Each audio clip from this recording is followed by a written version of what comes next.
Hi friends, நேற்று மதுரையில் நடந்த நவராத்திரி ப்ரோக்ராமுக்காக நம்ம மகாநதியில் இருக்கிற பொண்ணுங்க, மற்ற சீரியலில் இருக்கிற பொண்ணுங்களாம் நிறைய பேர் கலந்துக்கினாங்க.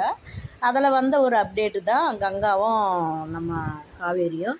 எவ்வளோ ஒரு அழகான இந்த குழந்தைங்க, எவ்வளோ ஒரு அழகாக இந்த அப்டேட் கொடுத்துருக்காங்க பாருங்கள். அதில் நம்ம லக்ஷ்மி பிரியா இருக்காங்க, செம லுக்காக இருக்காங்க, பியூட்டியாக இருக்காங்க. உண்மையிலே என்ன சொல்கிறதுனே தெரியல. நம்ம மனசுக்கு பிடிச்சவங்களாம் இது போல் ஒரு அப்டேட் கொடுக்கும்போது உண்மையிலே ரொம்ப ரொம்ப சந்தோஷமாக இருக்குது. நம்ம விஜயும் சரி, அதே போல் நம்ம சுவாமி வந்து ஹிந்தி சீரியலோ இல்லை மற்ற எதுக்கு போனாலுமே அந்த கேரக்டரோட அவ்வளோ லுக்காக ஆயிடுறாரு. இந்த தீபாவளி ட்ரெஸ்ஸுன்னு நினைக்கிறேன். இது ஒயிட் அண்ட் ஒயிட்டில் அழகாக பீச்சிலேருந்து ஒரு அப்டேட் வந்திருக்கு. இது ஹேடுக்காக தான்.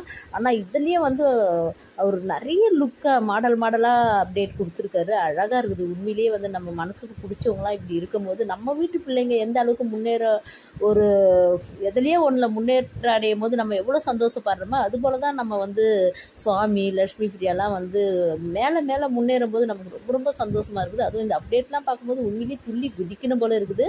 இன்னும் இவங்க மேலே நிறைய வளரணும். இவங்க நம்ம நல்ல கடவுளோட ஆசீர்வாதத்தோடு நல்லா இருக்கணும்னு சொல்லிட்டு நம்ம எல்லாம்